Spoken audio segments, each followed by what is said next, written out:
Hello Weaver, नमस्कार। आज के वीडियो में हम डिस्कस करेंगे क्लास 11th की ज्योग्राफी का चैप्टर नंबर 4, जिसका शीर्षक है महासागरों और महाद्वीपों का वितरण। तो चलिए स्टार्ट करते हैं। वीडियो शुरू करने से पहले एक आप सभी से रिक्वेस्ट कि यदि आप इस चैनल पर नए हैं तो प्लीज़ चैनल को सब्सक्राइब कर दीजिए और वीडियो एंड तक देखिए। पसंद आने पर इसे लाइक करें और अपने दोस्तों तक ज़रूर शेयर करें। तो स्टार्ट करते हैं आज का चैप्टर नंबर 4। पिछले अध्याय में आपने भूगर्भ के विषय में पढ़ा। आप संसार के मानचित्र से भी परिचित हैं।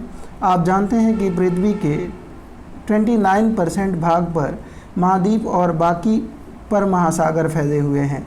महाद्वीपों और महासागरों की अवस्थिति जैसा कि आज मानचित्र पर दिखाई देती है, ये हमेशा से ऐसा नहीं रही है और न ही फ्यूचर में ऐसा रहेगी।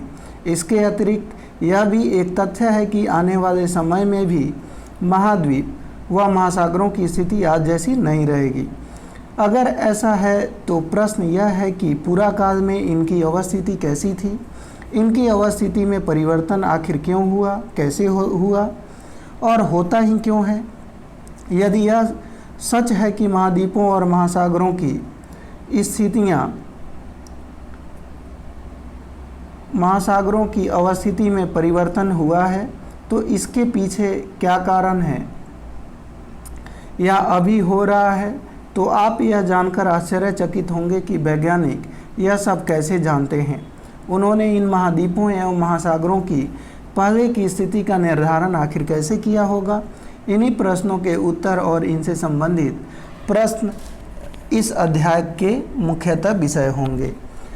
महाद्वीपीय प्रवाह, कॉन्टिनेंटल ड्रिफ्ट। अटलांटिक महासागर तटरेखा की आकृति को ध्यान से देखें। इस महासागर के दोनों तरफ की तटरेखा में आश्चर्यजनक सममिति है, यानी सिमेट्री है। इसी समानता के कारण बहुत से वैज्ञानिकों ने दक्षिण व उत्तरी अमेरिका तथा यूरोप व अफ्रीका के एक साथ जुड़े होने की संभावना को व्यक्त किया है। विज्ञान के इतिहास के ज्ञात अभिलेखों से पता चलता है कि सन 1596 में एक डच मानचित्रवेत्ता अब्राहम ऑर्टेलिस ने सर्वप्रथम इस संभावना को व्यक्त किया था। एंटोनियो पेलेग्रीनी ने एक मानचित्र बनाया जिसमें तीनों महाद्वीपों को इकट्ठा दिखाया गया था। जर्मन मौसमविद अल्फ्रेड वेगनर ने महाद्वीपीय विस्थापन सिद्धांत सन 1912 में प्रस्तावित किया। यह सिद्धांत महाद्वीप एवं महासागरों के वितरण से ही संबंधित था। इस सिद्धांत की आधारभूत संकल्पना यह थी कि सभी महाद्वीप एक अकेले भूखंड में जुड़े हुए थे। वेगनर के अनुसार आज के सभी महाद्वीप इस भूखंड के भाग कभी रहे थे तथा यह एक बड़े महासागर से घिरे हुए थे। इन्होंने इस बड़े महासागर को पेंजिया का नाम दिया। पेंजिया का अर्थ होता है संपूर्ण पृथ्वी, विशाल महासागर, जल ही जल। तो पेंजिया का जैसा कि आपने अर्थ जाना, संपूर्ण पृथ्वी, विशाल महासागर को पैंथालासा कहा गया। पैंथालासा का अर्थ होता है जहाँ पे जल ही जल हो, उसको पैंथालासा कहते हैं। वेगनर के तर्क के अनुसार लगभग 20 करोड़ वर्ष पहले इस बड़े महाद्वीप पेंजिया का विभाजन आरंभ हुआ। पेंजिया पहले दो बड़े महाद्वीपीय पिंडों लॉरेशिया और गोंडवाना लैंड में बंट गया। क्रमशः उत्तरी एवं दक्षिण भूखंडों के रूप में ये विभक्त हुआ, जिसे कि उत्तरी भाग को आप लॉरेशिया के नाम से और दक्षिणी भाग को गोंडवाना लैंड के नाम से जानते हैं। इसके बाद लॉरेशिया और गोंडवाना लैंड धीरे धीरे अनेक छोटे हिस्सों में बंट गए, जो आज के महाद्वीप के रूप में आपको दिखते हैं। महाद्वीपीय विस्थापन के पक्ष में अनेक प्रमाण भी प्रस्तुत किए गए हैं। इनमें से कुछ इस प्रकार हैं। महाद्वीपीय विस्थापन के पक्ष में प्रमाण, यानी evidences in support of continental drift. महाद्वीपों में साम्य। दक्षिण अमेरिका व अफ्रीका के आमने सामने की तटरेखा अद्भुत व त्रुटि रहित साम्य दिखाती है। यह भी ध्यान देने योग्य है कि 1964 में बुलार्ड ने एक कंप्यूटर प्रोग्राम की सहायता से अटलांटिक तटों को जोड़ते हुए एक मानचित्र तैयार किया था। तटों का यह साम्य बिल्कुल सही सिद्ध हुआ। साम्य बिठाने की यह कोशिश आज की तटरेखा की अपेक्षा 1000 फैदम की गहराई की तटरेखा के साथ की गई थी। महासागरों के पार चट्टानों की आयु में समानता। आधुनिक समय में विकसित की गई रेडियो मीट्रिक काल निर्धारण विधि से महासागरों के पार महाद्वीपों की चट्टानों के निर्माण के समय को सरलता से जाना जा सकता है। वहीं 200 करोड़ वर्ष प्राचीन शैल समूहों की एक पट्टी ब्राज़ील तट और पश्चिमी अफ्रीका के तट पर मिलती हैं, जो आपस में मेल खाती हैं। दक्षिण अमेरिका व अफ्रीका की तट रेखा के साथ पाए जाने वाले आरंभिक समुद्री निक्षेप जुरैसिक काल यानी जुरैसिक एज के हैं। इससे यह पता चलता है कि इस समय से पहले महासागर की उपस्थिति वहाँ नहीं थी। टीज़ाइट क्या है? टीज़ाइट वे अवसादी चट्टानें हैं जो हिमानी निक्षेपण से निर्मित हुई हैं। भारत में पाए जाने वाले गोंडवाना श्रेणी के तलछटों के प्रतिरूप दक्षिण गोलार्ध के 6 विभिन्न स्थलों में मिलते हैं। गोंडवाना श्रेणी के आधार तल में घने टीज़ाइट हैं जो विस्तृत व लंबे समय तक हिमावरण व हिमछादन की ओर इंगित करते हैं। इसी क्रम के प्रतिरूप भारत के अतिरिक्त अफ्रीका, फॉकलैंड द्वीप, मेडागास्कर, अंटार्कटिक और ऑस्ट्रेलिया में मिलते हैं। गोंडवाना श्रेणी के तलछटों की यह समानता स्पष्ट करती है कि इन स्थलखंडों के इतिहास में भी समानता रही होगी। हिमानी निर्मित टीज़ाइट चट्टानें पुरातन जलवायु और महाद्वीप के विस्थापन के स्पष्ट प्रमाण प्रस्तुत करते हैं। प्लेसर निक्षेप, प्लेसर डिपॉजिट्स, घाना तट पर सोने के बड़े निक्षेपों की उपस्थिति व उद्गम चट्टानों की अनुपस्थिति एक आश्चर्यजनक तथ्य है। सोनायुक्त सिराएं, गोल्ड बेयरिंग वेन्स ब्राज़ील में पाई जाती हैं। अतः यह स्पष्ट है कि घाना में मिलने वाले सोने के निक्षेप ब्राज़ील पठार से उस समय निकले होंगे जब ये दोनों महाद्वीप एक दूसरे से जुड़े रहे होंगे। जीवाश्मों का वितरण, डिस्ट्रीब्यूशन ऑफ फॉसिल्स। यदि समुद्री अवरोधक के दोनों विपरीत किनारों पर जल व स्थल में पाए जाने वाले पौधों व जंतुओं की समान प्रजातियां पाई जाए तो उनके वितरण की व्याख्या में समस्याएं उत्पन्न होती हैं। इस प्रेक्षण से कि लैमूर भारत में मेडागास्कर व अफ्रीका में मिलते हैं, कुछ वैज्ञानिकों ने इन तीनों स्थलखंडों को जोड़कर एक सतत स्थलखंड लैमूरिया की उपस्थिति को स्वीकारा। मेसोसोरस नाम के छोटे रेंगने वाले जीव केवल उथले खारे पानी में ही रह सकते थे। इनकी अवस्थितियाँ केवल दक्षिण अफ्रीका के दक्षिण केप प्रांत और ब्राज़ील में इरावर शैल समूह में ही मिलते हैं। ये दोनों स्थान आज एक दूसरे से 4800 किलोमीटर की दूरी पर हैं और इनके बीच में एक महासागर विद्यमान है। प्रवाह संबंधी बल, फोर्स फॉर ड्रिफ्टिंग। वेगनर के अनुसार महाद्वीपीय विस्थापन के 2 कारण रहे होंगे। पहला पोलर या ध्रुवीय फ्लीइंग फोर्स और दूसरा ज्वारीय बल यानी टाइडल फोर्स। ध्रुवीय फ्लीइंग बल पृथ्वी के घूर्णन से संबंधित है। आप जानते हैं कि पृथ्वी की आकृति एक संपूर्ण गोले जैसे नहीं है, वरन यह भूमध्य रेखा पर उभरी हुई है। यह उभार पृथ्वी के घूर्णन के कारण। दूसरा बल जो वेगनर महोदय ने सुझाया वह ज्वारीय बल है, जो सूर्य व चंद्रमा के आकर्षण से संबंध है, जिससे महासागरों में ज्वार पैदा होते हैं। वेगनर का मानना था कि करोड़ों वर्षों के दौरान ये बल प्रभावशाली होकर विस्थापन के लिए सक्षम हो गए। यद्यपि बहुत से वैज्ञानिक इन दोनों ही बलों को महाद्वीपीय विस्थापन के लिए सर्वथा अपर्याप्त समझते हैं। संवहन धारा सिद्धांत यानी कन्वेंशनल करंट थ्योरी। 1930 के दशक में आर्थर होम्स ने मेंटल भाग में संवहन धाराओं के प्रभाव की संभावना व्यक्त की। ये धाराएं रेडियो एक्टिव तत्वों से उत्पन्न ताप विभिन्नता से मेंटल भाग में उत्पन्न होती हैं। होम्स ने तर्क दिया कि पूरे मेंटल भाग में इस प्रकार की धाराओं का तंत्र विद्यमान है। यह उन प्रवाह बलों की व्याख्या प्रस्तुत करने का प्रयास था जिसके आधार पर समकालीन वैज्ञानिकों ने महाद्वीपीय विस्थापन के सिद्धांत को नकार दिया।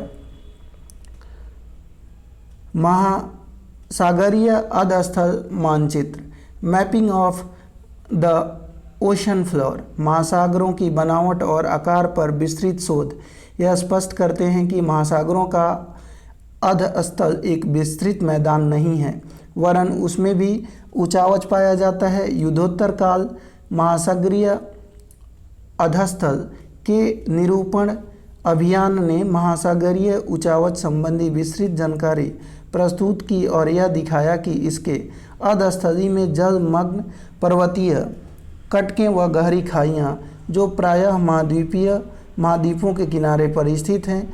मध्य महासागरीय कटकें ज्वालामुखी उद्गार के रूप में सबसे अधिक सक्रिय पाई गईं। महासागरीय परपट्टी की चट्टानों के काल निर्धारण ने यह तथ्य स्पष्ट कर दिया कि महासागरों के नीतल की चट्टानें महाद्वीपीय भागों में पाई जाने वाली चट्टानों की अपेक्षा नवीन है। महासागरीय कटक के दोनों तरफ की चट्टानें जो कटक से बराबर दूरी पर स्थित हैं, उनकी आयु व रचना भी आश्चर्यजनक समानता पाई जाती है। यहाँ पे इस फोटो को, महासागरीय अधस्थल फोटो को अच्छे से आप वीडियो को पॉज करके देख सकते हैं। अगला पॉइंट है मध्य सागरीय अधस्थल की बनावट, ओशन फ्लोर कॉन्फ़िगरेशन। इस भाग में हम महासागरीय तल की बनावट से संबंधित कुछ ऐसे तथ्यों का अध्ययन करेंगे जो महासागर व महाद्वीपों के वितरण को समझने में मददगार होंगे। महासागरीय तल की आकृति अध्याय 13 में विस्तार से वर्णित है। गहराई व ऊंचावच के प्रकार के आधार पर महासागरीय तल को 3 प्रमुख भागों में विभाजित किया जा सकता है। ये भाग हैं महाद्वीपीय सीमा, गहरे समुद्री बेसिन और मध्य महासागरीय कटक। महाद्वीपीय सीमा कॉन्टिनेंटल मार्जिन्स, ये महाद्वीपीय किनारों और गहरे समुद्री बेसिन के बीच का भाग है। इसमें महाद्वीपीय मग्न तट, महाद्वीपीय ढाल, महाद्वीपीय उभार और गहरी महासागरीय खाइयाँ आदि शामिल हैं। महासागरों व महाद्वीपों के वितरण को समझने के लिए गहरी महासागरीय खाइयों के क्षेत्र विशेष महत्वपूर्ण और रोचक हैं। वितलीय मैदान यानी अबाइसाल प्लेन्स, ये विस्तृत मैदान महाद्वीपीय तटों व मध्य सागरीय कटकों के बीच पाए जाते हैं। वितलीय मैदान वह क्षेत्र हैं जहां महाद्वीपों से बहाकर लाए गए अवसाद इनके तटों से दूर निक्षेपित होते हैं। अगला पॉइंट, मध्य महासागरीय कटक, मिड ओशनिक रीजेज। मध्य महासागरीय कटक आपस में जुड़े हुए पर्वतों की एक श्रृंखला बनाती हैं। महासागरीय जल में डूबी हुई यह पृथ्वी के धरातल पर पाई जाने वाली संभवतः सबसे लंबी पर्वत श्रृंखला है। इन कटकों के मध्यवर्ती शिखर पर एक रिफ्ट, एक प्रभाजक पठार और इसकी लंबाई के साथ साथ पार्श्व मंडल इसकी विशेषता है।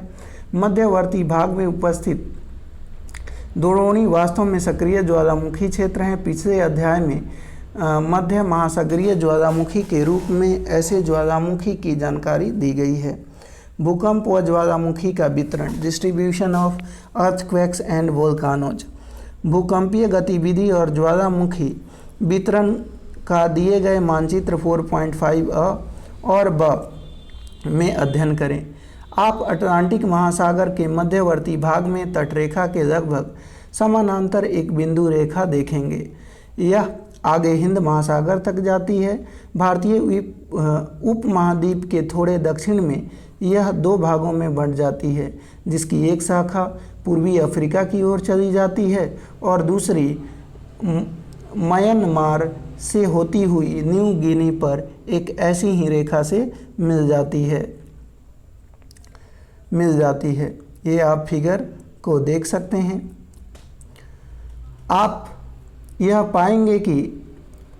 पाएंगे कि यह बिंदु रेखा मध्य महासागरीय कटकों के समरूप है।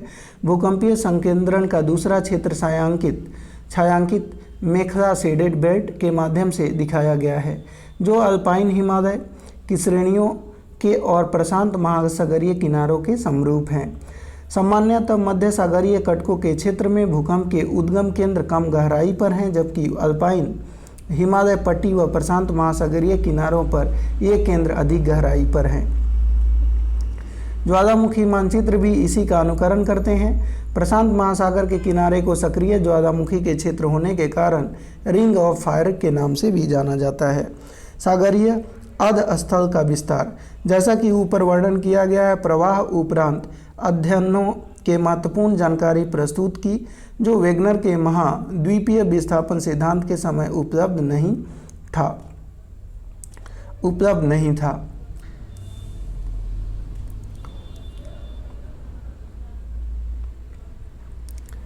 चट्टानों के पूरा चुंबकीय अध्ययन और महासागरीय तल के मानचित्र ने विशेष रूप से निम्न तथ्य को उजागर किया।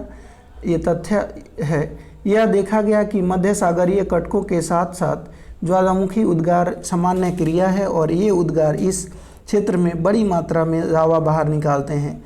महासागरीय कटक के मध्य भाग के दोनों तरफ समान दूरी पर पाई जाने वाली चट्टानों के निर्माण का समय, संरचना, संगठन और चुंबकीय गुणों में समानता पाई जाती हैं। महासागरीय कटकों के समीप की चट्टानों में सामान्य चुंबकत्व नॉर्मल पोलैरिटी पाई जाती है तथा ये चट्टानें नवीनतम हैं। कटकों के सिर से दूर चट्टानों की आयु भी अधिक है। महासागरीय परपट्टी की चट्टानें महाद्वीपीय परपट्टी की चट्टानों के अपेक्षा अधिक नई हैं। महासागरीय परपट्टी की चट्टानें कहीं भी 20 करोड़ से अधिक पुरानी नहीं हैं। आप इस फिगर को अच्छे से देख सकते हैं। सागरीय अधस्थल विस्तार, गहरी खाइयों में भूकंप के उद्गम गहरी खाइयों में भूकंप के उद्गम अधिक गहराई पर हैं, जबकि मध्य महासागरीय कटकों के मध्य में भूकंप उद्गम यानी फोकाय कम गहराई पर विद्यमान है। इन तथ्यों और मध्य महासागरीय कटकों के दोनों तरफ की चट्टानों के चुंबकीय गुणों के विश्लेषण के आधार पर हेस ने सन 1961 में एक परिकल्पना प्रस्तुत की, जिसे सागरीय अधस्थल विस्तार यानी सी फ्लोर स्प्रेडिंग के नाम से जाना जाता है। हेस के तर्कानुसार महासागरीय कटकों के शीर्ष पर लगातार ज्वालामुखी उद्भेदन से महासागरीय परपट्टी में विभेदन हुआ और नया लावा इस दरार को भरकर महासागरीय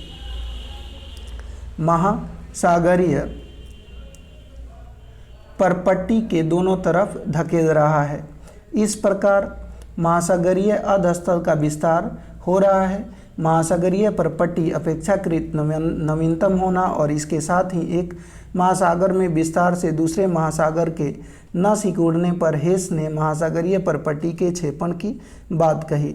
हेस के अनुसार यदि ज्वालामुखी परपट्टी से नई परपट्टी का निर्माण होता है तो दूसरी तरफ महासागरीय गर्तों में इसका विनाश भी होता है। चित्र संख्या 4.3 में सागरीय तल विस्तार की मूलभूत संकल्पना को दिखाया गया है। प्लेट विवर्तनिका यानी प्लेट टेक्टोनिक्स की बात करें तो सागरीय तल विस्तार अवधारणा के पश्चात विद्वानों की महाद्वीपों व महासागरों के वितरण के अध्ययन में फिर से रुचि पैदा हुई। सन 1967 में मैकेंजी, पार्कर और मोर्गन ने स्वतंत्र रूप से उपलब्ध विचारों को समन्वित कर अवधारणा प्रस्तुत की, जिसे प्लेट टेक्टोनिक्स या प्लेट विवर्तनिकी कहा गया। एक विवर्तनिक प्लेट जिसे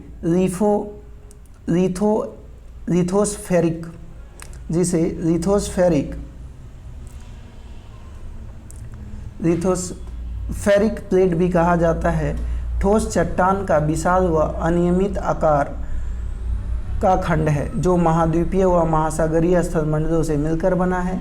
ये प्लेटें दुर्बलता मंडल यानी स्थेनोस्फीयर पर एक दृढ़ इकाई के रूप में क्षैतिज अवस्था में चलायमान है। स्थलमंडल में परपटी व ऊपरी मेंटल को सम्मिलित किया जाता है, जिसकी मोटाई महासागरों में 5 से 100 किलोमीटर और महाद्वीपीय भागों में लगभग 200 किलोमीटर है। एक प्लेट को महाद्वीपीय या महासागरीय प्लेट भी कहा जा सकता है, जो इस बात पर निर्भर है कि उस प्लेट का अधिकतर भाग महासागर अथवा महाद्वीप से संबंध है। उदाहरणार्थ प्रशांत प्लेट मुख्यतः महासागरीय प्लेट हैं, जबकि यूरेशियन प्लेट को महाद्वीपीय प्लेट कहा जाता है। प्लेट विवर्तनिकी के सिद्धांत के अनुसार पृथ्वी का स्थलमंडल 7 मुख्य प्लेटों व कुछ छोटी प्लेटों में विभक्त है। नवीन वलित पर्वत श्रेणियाँ, खाइयाँ और भ्रंश इन मुख्य प्लेटों को सीमांकित करते हैं। ये चित्र संख्या 7 को आप पॉज करके अच्छे से आप देखेंगे। प्रमुख प्लेट इस प्रकार हैं। अंटार्कटिक प्लेट, जिसमें अंटार्कटिका और इसके चारों ओर घेरती हुई महासागरीय प्लेट भी शामिल है। उत्तर अमेरिका प्लेट, जिसमें पश्चिमी अटलांटिक तल सम्मिलित हैं, तथा दक्षिणी अमेरिकन प्लेट व कैरिबियन द्वीप इसकी सीमा का निर्धारण करते हैं। दक्षिणी अमेरिकी प्लेट पश्चिमी अटलांटिक तल समेत और उत्तरी अमेरिकी प्लेट कैरिबियन द्वीप इससे पृथक करते हैं। प्रशांत महासागरीय plate, Indo Australian, New Zealand plate, अफ्रीकी प्लेट जिसे पूर्वी अटलांटिक तल शामिल हैं, और यूरेशियाई प्लेट जिसमें पूर्वी अटलांटिक महासागरीय तल सम्मिलित हैं। कुछ महत्वपूर्ण छोटी प्लेटें। कोकस प्लेट, यह प्लेट मध्यवर्ती अमेरिका और प्रशांत महासागरीय प्लेट के बीच स्थित है।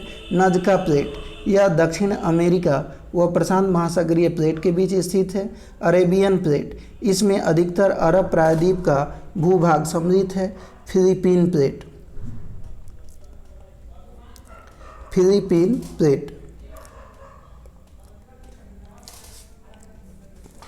फिलीपीन प्लेट, यह एशिया महाद्वीप और प्रशांत महासागर प्लेट के बीच स्थित है। कैरोलिन प्लेट, यह न्यू गिनी के उत्तर में फिलीपींस व इंडियन प्लेट के बीच स्थित है। फ्यूजी प्लेट, यह ऑस्ट्रेलिया के उत्तर पूर्व में स्थित है। ग्लोब पर ये प्लेटें पृथ्वी के पूरे इतिहास काल में लगातार विचरण कर रही हैं। वेगनर की संकल्पना कि केवल महाद्वीप गतिमान है सही नहीं है। महाद्वीप एक प्लेट का हिस्सा है और प्लेट चलायमान है। यह एक निर्विवाद तथ्य है कि भूवैज्ञानिक इतिहास में सभी प्लेट गतिमान रही हैं और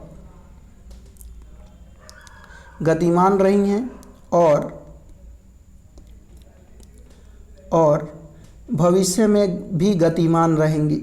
चित्र संख्या 4.4 में विभिन्न कालों में महाद्वीपीय भागों की स्थितियों को दर्शाया गया है। वेगनर के अनुसार आरंभ में सभी महाद्वीपों से मिलकर बना एक सुपर महाद्वीप, सुपर कॉन्टिनेंट पेंजिया के रूप में विद्यमान था।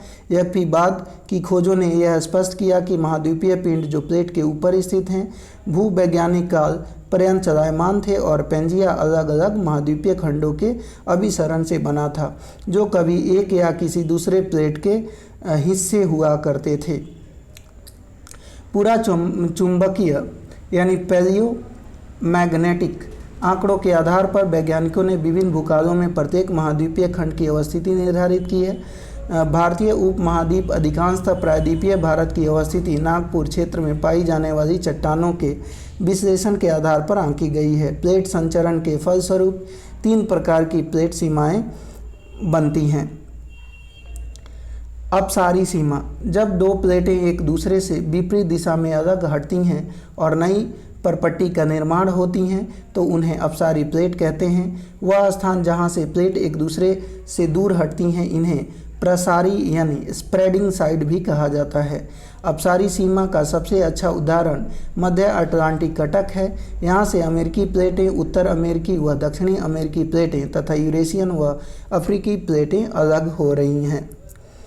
अभिसरण सीमा यानी कन्वर्जेंट बाउंड्रीज, जब एक प्लेट दूसरी प्लेटों के नीचे धंसती हैं और जहां भूपर्पटी नष्ट होती हैं वह अभिसरण सीमा है। वह स्थान जहां प्लेटें धंसती हैं इसे प्रतिष्ठान क्षेत्र सबडक्शन जोन भी कहते हैं। अभिसरण 3 प्रकार के हो सकते हैं, महासागरीय व महाद्वीपीय प्लेट के बीच, 2 महासागरीय प्लेटों के बीच, 2 महाद्वीपीय प्लेटों के बीच। रूपांतरण सीमा ट्रांसफॉर्मेशन बाउंड्रीज, जहाँ न तो कोई परपट्टी का निर्माण होता है और न ही परपट्टी का विनाश होता है, उन्हें रूपांतरण सीमा कहते हैं। इसका कारण है कि इस सीमा पर प्लेटें एक दूसरे के साथ क्षैतिज दिशा में सरक जाती हैं। रूपांतरण भ्रंश ट्रांसफॉर्म फॉल्ट्स 2 प्लेटों को अलग करने वाले तल हैं जो सामान्यतः मध्य सागरीय कटकों से लंबवत स्थिति में पाए जाते हैं। क्योंकि कटकों के शीर्ष पर एक ही समय में सभी स्थानों पर ज्वालामुखी उद्गार नहीं होते हैं, ऐसे में पृथ्वी के अक्ष से दूर प्लेट के हिस्से भिन्न प्रकार से गति करते हैं। इसके अतिरिक्त पृथ्वी के घूर्णन का भी प्लेटों के अलग खंडों पर भिन्न प्रभाव पड़ता है। प्लेट प्रवाह की दर कैसे निर्धारित होती है? प्लेट प्रवाह दरें।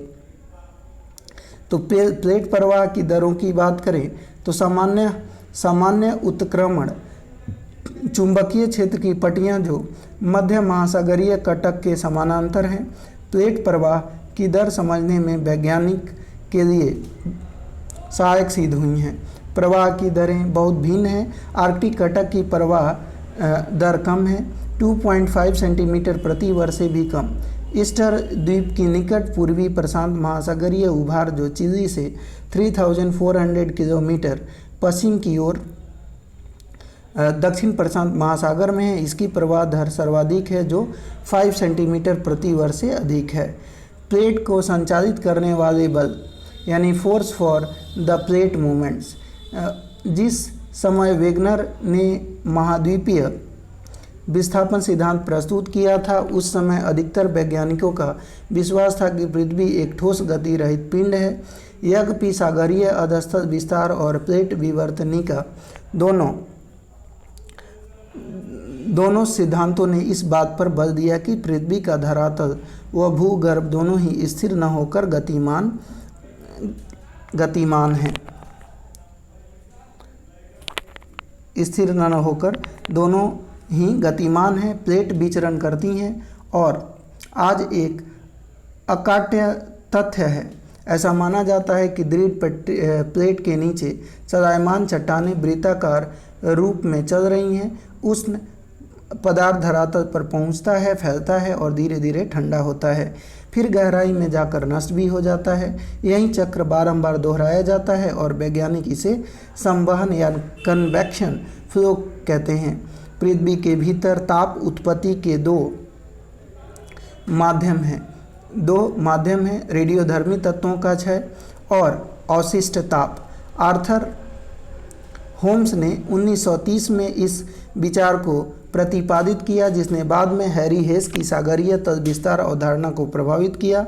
दृढ़ प्लेटों के बीच दुर्बल व उष्ण मेंटल हैं जो प्लेट को प्रभावित करते हैं। भारतीय प्लेट का संचालन।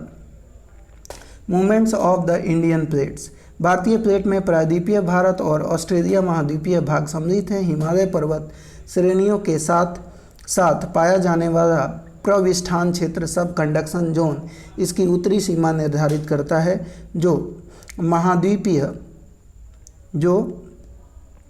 महाद्वीपीय अभिसरण के रूप में है, अर्थात 2 महाद्वीप प्लेटों की सीमा है।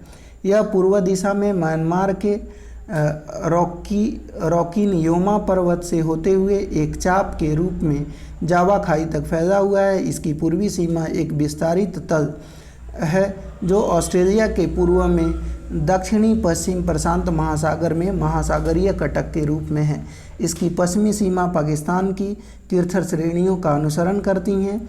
यह आगे मकरान तट के साथ साथ होती हुई दक्षिणी पूर्वी चागोस द्वीप समूह चागोस आर्कियोपेलागो के साथ साथ लाल सागर द्रोणी जो विस्तारण तल है में जा मिलती हैं। भारतीय तथा आर्कटिक प्लेट की सीमा भी महासागरीय कटक से निर्धारित होती हैं, जो एक अपसारी सीमा डाइवर्जेंट बाउंड्रीज हैं और यह लगभग पूर्व पश्चिम में होती हुई न्यूजीलैंड के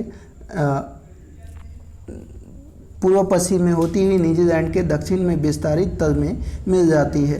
भारत एक बृहद द्वीप था जो ऑस्ट्रेलिया तट से दूर एक विशाल महासागर में स्थित था। लगभग 22.5 करोड़ वर्ष पहले तक टेथिस सागर इसे एशिया महाद्वीप से अलग करता था।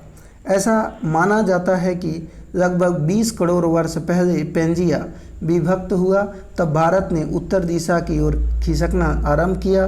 लगभग 4 से 5 करोड़ वर्ष पहले भारत एशिया से टकराया व परिणाम स्वरूप हिमालय पर्वत का उत्थान हुआ। 7.1 करोड़ वर्ष पहले से आज तक की भारत की स्थिति मानचित्र 4.6 में दिखाई गई है। आरेख 4.6 भारतीय उपमहाद्वीप व यूरेशियन प्लेट की स्थिति भी दर्शाता है। आज से लगभग 14 करोड़ वर्ष पहले उपमहाद्वीप सुदूर दक्षिण में 50 डिग्री दक्षिण अक्षांश पर स्थित था।